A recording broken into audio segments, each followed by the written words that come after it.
They called me the family failure for 15 years, until the day they stepped onto my private jet and realized I was a billionaire. Subscribe for more stories where the underestimated rise and the tables finally turn. The invitation to the annual Thompson family barbecue sat unopened on my marble kitchen counter, the bold red script catching the glow of the Arizona sunrise through my glass walls. After 15 years of silence, distance, and deliberate invisibility, it was all about to unravel. And not because I wanted it to. I glanced at my phone, rereading the headline that changed everything. Forbes 30 under 40, Leah Thompson's virtual design empire, valued at $4.1 billion. The article drops tomorrow, 2 days before the reunion. So much for staying under the radar. "Miss Thompson?" My assistant's voice came through the intercom. "Your brother Chris is on line 1. Again? Of course. He'd been calling ever since the media blast hit. I sighed and picked up. "Hi, Chris." "What the hell, Leah?" he barked. "I just got off the phone with CNBC. CNBC? They asked me how it feels to be the brother of a billionaire. You want to explain something to me?" I stared out at the desert skyline from my Scottsdale penthouse. "Guess you'll find out with everyone else." "Cut the crap," his voice sharpened. "You let us believe you were broke for years. Mom thought you were couch surfing." "Worried, were they?" I said, half laughing. "You mean all those lectures about how I was throwing away my future? The sarcasm? The helpful suggestions to go work for Uncle Mark's insurance agency? They were just trying to help." "No, they were trying to mold me. And you let them." Silence. "Chris, the golden child. Harvard, MBA, joined Dad's accounting firm at 23. Never question anything." "How long, Leah?" he finally asked. I walked over to the balcony, watching one of my 3 Teslas pull into the driveway below. "Remember when I moved into that rundown apartment near Tempe?" Chris paused. "Yeah, when you started that 3D art stuff. That was 15 years ago." He didn't say anything else. And he didn't have to. "That's right," I said aloud to no one, smirking. Everyone thought I was insane for tossing aside a finance degree to play with graphics, as Dad used to say. But what none of you knew was that I'd already sold my first VR sculpture collection for $60,000. $60,000? Back then? Chris had sounded stunned earlier. "Yup, and 6 months later I sold another batch for $200,000. By the time Dad was announcing over Christmas dinner that I was just figuring things out, I had already passed the $1 million mark. I could picture Chris now, eyes squinting doing the math. "But you still borrowed money from Mom and Dad for rent. You drove that beat-up Civic until last year." I actually laughed. "I never borrowed money, Chris. I asked them to invest. In me, in my company. They refused." Loudly. "And that Civic? A choice. Just like this Scottsdale penthouse. And the Gulfstream G700 parked at a private hangar downtown." "Private jet?" he had whispered, voice cracking. How rich are you exactly?" I could hear the disbelief cracking through his carefully composed tone. I thought back to all those dinners where I was the invisible one, the sweet but broke sibling. Our youngest Tessa used to theatrically cover the bill, sighing about how tough things must be for me. "Forbes will print $7.2 billion, I'd said, "but that's modest. The real figure is closer to 10. The sound Chris made was somewhere between a gasp and a small scream. "I've got to jump into a board meeting," I'd added casually. "See you at the reunion." Click. I turned toward the intercom. "Samantha, is everything ready?" "Yes, Miss Thompson," she said. "Jet is fueled. Rolls-Royce fleet is scheduled to pick up each family member. The venue has been secured, private island confirmed, and all NDAs are signed." Perfect. I picked up the reunion invitation again. For 15 years, I'd let them box me in. The weird one, the dreamer, the financial disappointment. But this time they'd see the real me. My phone buzzed. "Tessa, OMG Leah, this Forbes thing, tell me it's a prank. What is going on?" I smiled and left her on read. Funny how the quiet ones always surprise them. Tessa, who loved to brag about how she made it in corporate America while her artsy older sister was still finding herself. The intercom buzzed again. Ms. Thompson? Both your parents are on the line. I didn't miss a beat. Tell them I'm in a meeting. I glanced at my Cartier watch. And Samantha? Call the helipad. I think I'll take the chopper to the board meeting today. As I gathered my things, tablet, sunglasses, notes for the next pitch deck, my mind drifted back to the day everything changed, the day I decided to keep my success a secret. 15 years earlier. 3D design isn't real art, Leah, Dad had scoffed across the dinner table. And this crypto art thing, he added, eyes narrowed, it's a scam. No one in their right mind is going to pay for computer-generated nonsense. I was 22, fresh out of Wharton, sitting at Sunday dinner in my parents' Phoenix estate trying to explain a vision they didn't want to hear. They hadn't paid for an Ivy League education so I could play with pixels. Actually, Dad, I just sold my first collection for enough, he snapped, cutting me off. You either come work at the firm like we planned or you're on your own. No support, no safety net, just a cold cut-off. My mother gave me her trademark patronizing smile, reaching across the table to pat my hand. Ugh, honey, we're just worried. You need structure, something stable, a real career. I looked around the table. Dad's stern glare, Mom's polite pity, Chris's silence, and Tessa's smirk. That was the moment. I didn't tell them about the $50,000 I'd already made, or the 3 immersive galleries courting me, or the venture capital firms emailing me daily. You're right, I said, standing. I'll figure it out on my own. 2 weeks later, I moved into a shoebox studio in Tempe. They assumed I was broke, too stubborn to ask for help, but I was quietly building a digital empire. Year 1. Brutal. 18-hour days, code art, networking, sleepless ambition. My first major collection, Neon Syntax, sold out in 6 hours. Total earnings? $1,200,000. I reinvested every cent, hired engineers, built platforms, revolutionized what digital ownership meant.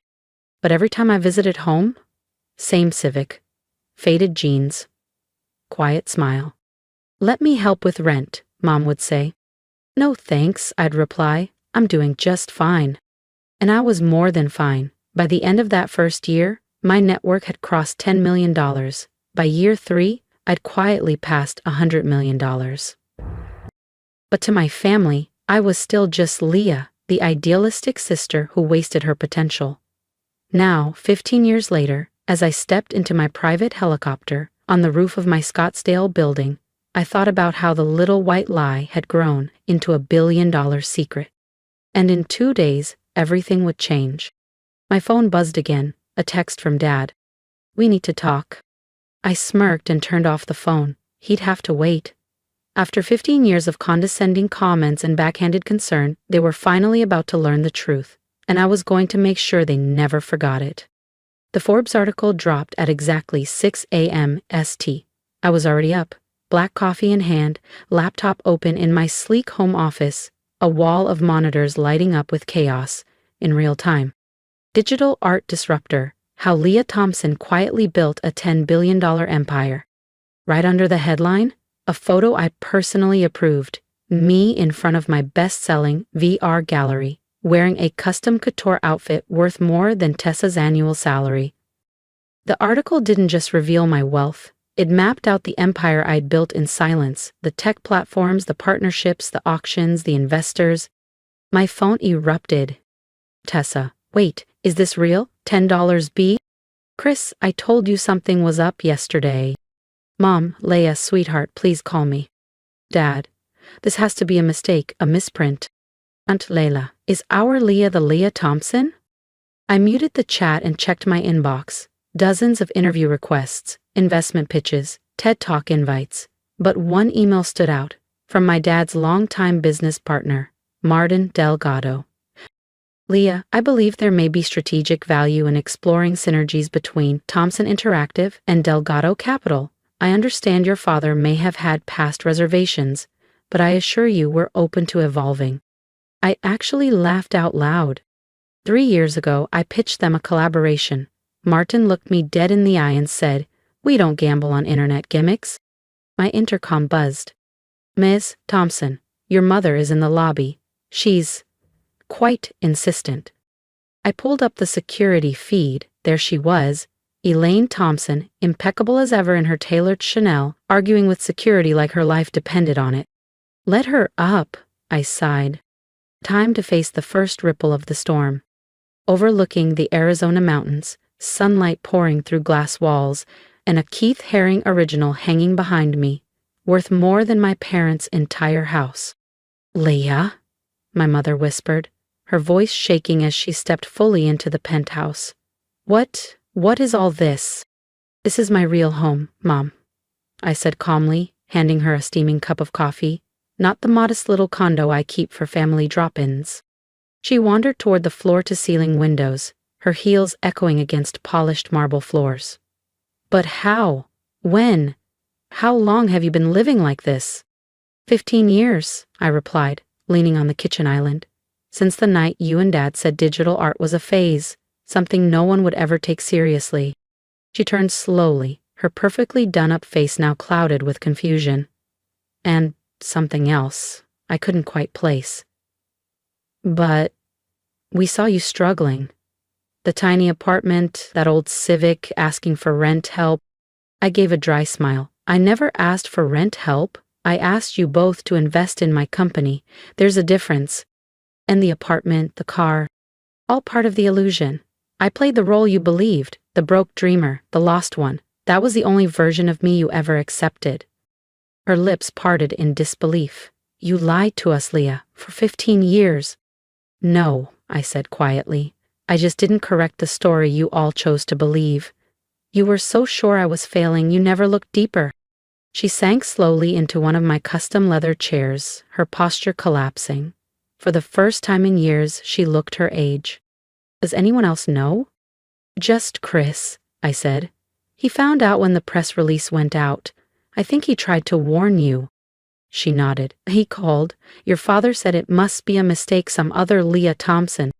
I walked to my desk and handed her a folder. Here's the proposal I gave Dad 3 years ago. If he'd invested the $1 million I asked for, his share would be worth over $100 million today. Her hands trembled. He said you were looking for a handout, she whispered, that your art had failed. And you believed him. She didn't answer. Did any of you ever come to one of my exhibits? Google my name. Nothing. I turned back to the window, watching the city buzz below. The family reunion's still on, by the way, but I changed the location. I bought out the entire resort, too public. Everyone will be picked up by Rolls-Royces, flown on my jet, and we'll be celebrating on my private island. Your island, my mother echoed, her voice barely above a whisper. In the Caribbean, I said casually. I bought it last year after closing my first billion-dollar deal. I turned to face her fully. And Mom?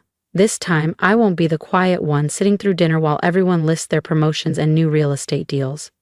I've got some things to say, too. She stood up slowly, smoothing her silk skirt with trembling hands. Your father?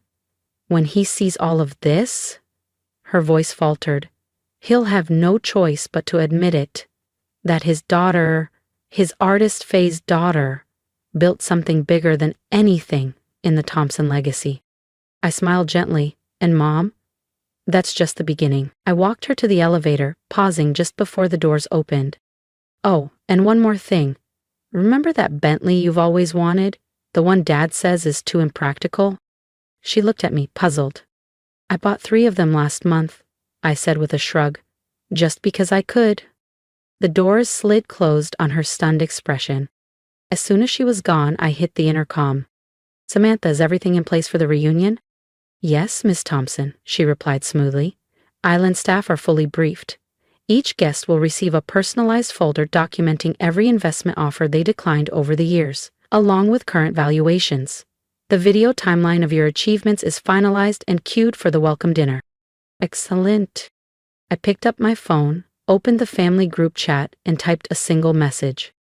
Looking forward to seeing everyone at the reunion. Dress appropriately for a private island. Transportation will be provided. Then, I refreshed the stock dashboard on my laptop. My company's value had surged since the Forbes article hit. Another $1 billion added to my net worth before sunrise. I thought of my father, probably in his office right now, trying to process how the daughter he dismissed had quietly become one of the wealthiest women in America. I thought of Tessa, still bragging about her six-figure salary and Hampton's beach house, blissfully unaware I could buy her entire life with a week's interest. This reunion? It was going to be unforgettable. My phone buzzed again, a message from Dad. "We need to talk before the reunion. Some things are better discussed privately." I typed back. "Everything will be discussed at the reunion, Dad. Isn't that what reunions are for, sharing our accomplishments?" Then I called Samantha once more. "Have the design team repaint the helipad. Make sure my name is clearly visible from the air." "It's already done, Miss Thompson." "Anything else?" Samantha asked over the line. I paused, thinking of 15 years of pity, mockery, and being branded the family disappointment. "Yes. Have the Forbes article framed and hung in every room on the island. I want it to be the first thing they see, no matter where they turn." As I ended the call, I caught my reflection in the glass. Calm, confident, wealthy beyond imagination, and finally ready to show them all who I really was. The countdown was over. The morning of the Thompson family reunion arrived clear and bright. I stood on the private runway of my Scottsdale airfield, watching as 3 black Rolls-Royces pulled in one after another. They had arrived. The doors opened. First came my father, still upright, still sharp-eyed, but his confidence dimmed. My mother followed, more subdued than usual after our conversation days earlier. Chris, Tessa, and a wave of aunts, uncles, and cousins trailed behind, their faces full of disbelief and veiled judgment. And there, waiting for them in the center of it all, sat my jet-sleek, white, gleaming Thompson Interactive, emblazoned in brushed silver along the fuselage. "Welcome, everyone," I said, letting my voice carry. "Hope the ride was comfortable." "Leah," my father said, stepping forward, trying to reclaim his usual authority, "this is a bit much. The resort would have been just fine." I smiled. "The resort was too public, Dad. This reunion needed to be more meaningful. On my island." "Your what?" Tessa muttered, clutching her Dior bag. "Of course, you have an island." As they boarded the jet, I watched their eyes shift, soaking in the gold-trimmed interior, the original artwork, the Dom Perignon in crystal flutes. "Is that a real Picasso?" Aunt Lila whispered. "Yes," I replied. "Picked it up last year." My father cleared his throat. "Leah, maybe we should talk." "We will, when we land. Until then, enjoy the champagne," I said, tilting my glass. "It costs more than your company made last quarter." He flinched. "Perfect." 2 hours later, we descended toward a glittering jewel in the ocean, my 300-acre private island, with a luxury resort nestled at its heart. Let the reunion begin. And there it was, visible from the sky exactly as planned. My name, Leah Thompson, spelled out in letters so large and bold they could practically be seen from orbit. "So Pi, what?" Tessa gasped, misreading the name at first. Then her jaw dropped. As we landed, I heard her whisper, "Of course she branded the helipad." Surrounding it were massive digital screens, each cycling through my most successful immersive art collections. The sale prices were prominently displayed: $2.30 M, $6.70 M, $11.50 M. Each one a statement in itself. "Welcome to Thompson Island," I said, stepping onto the tarmac, "my own little slice of paradise." "Little?" Chris muttered, eyes wide. The resort complex that stood before them was a seamless blend of futuristic architecture and untouched Caribbean beauty. "Everyone's rooms are ready," I continued. "There's some reading material waiting in each suite. I suggest you review it before dinner." The reading material was customized.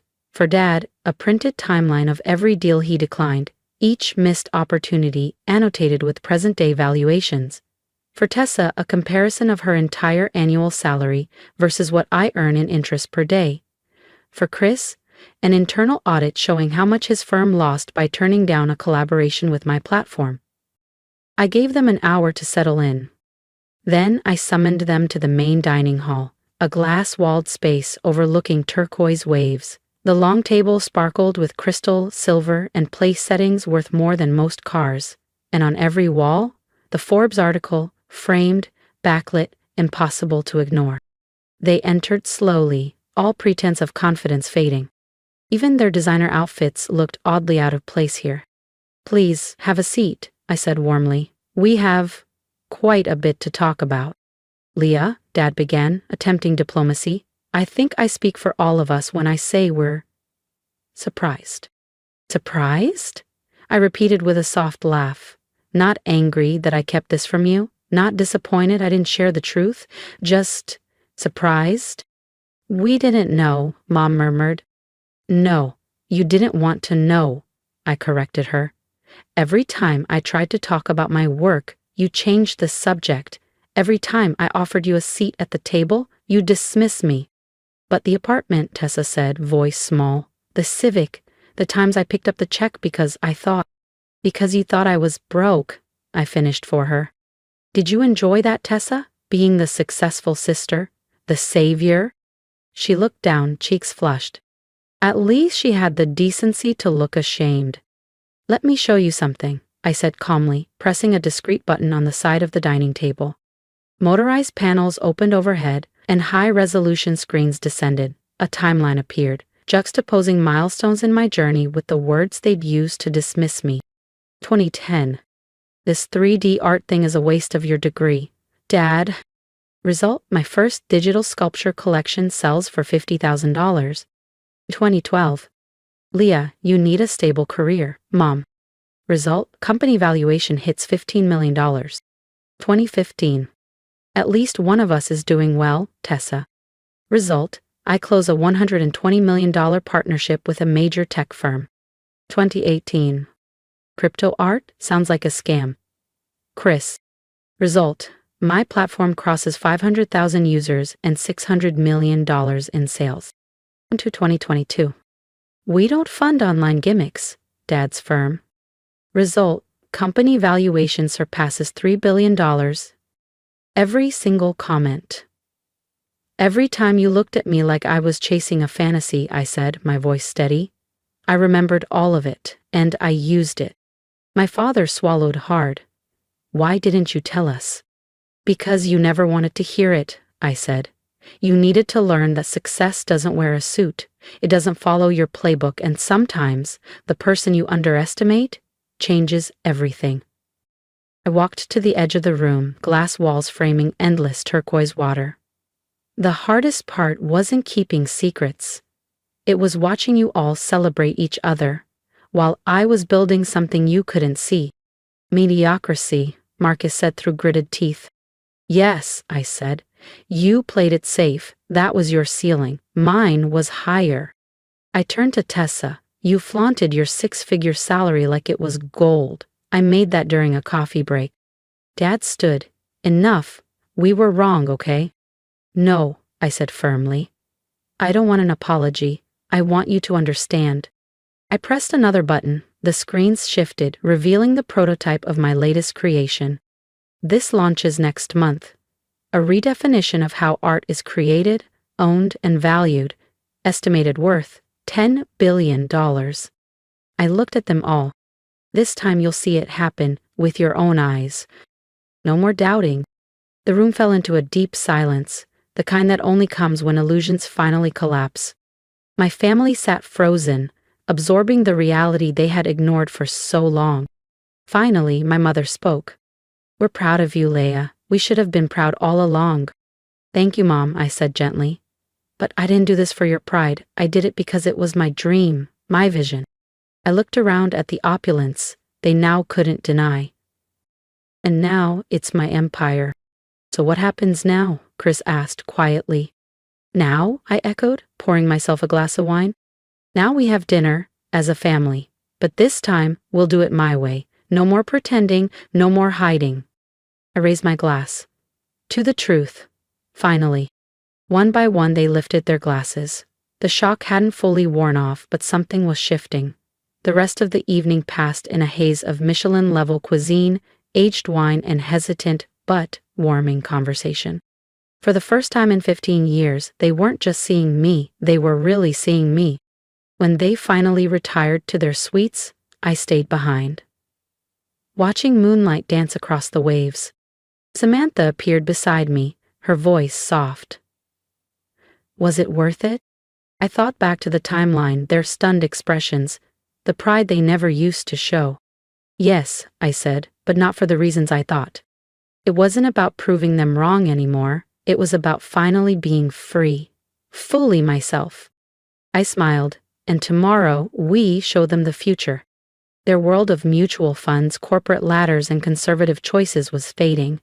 The world I'd built, interactive, immersive, transformative, was just beginning. Later that night, I found a note slipped under my door. My father's handwriting. I was wrong, not just about your business, about everything. You didn't just succeed, you changed the game. I'm sorry I didn't see it sooner, Dad. I placed it in a frame beside the receipt from my first digital sale. $50,000, a reminder of where it began. The next morning, as my family gathered for breakfast, attitudes softened, curiosity blooming, I realized something profound. Success isn't just about proving others wrong. It's about proving yourself right. And sometimes the sweetest victory isn't loud. It's in quietly knowing you built something extraordinary. While the world was busy doubting you, my phone buzzed. Breaking. Thompson Interactive announces revolutionary new platform.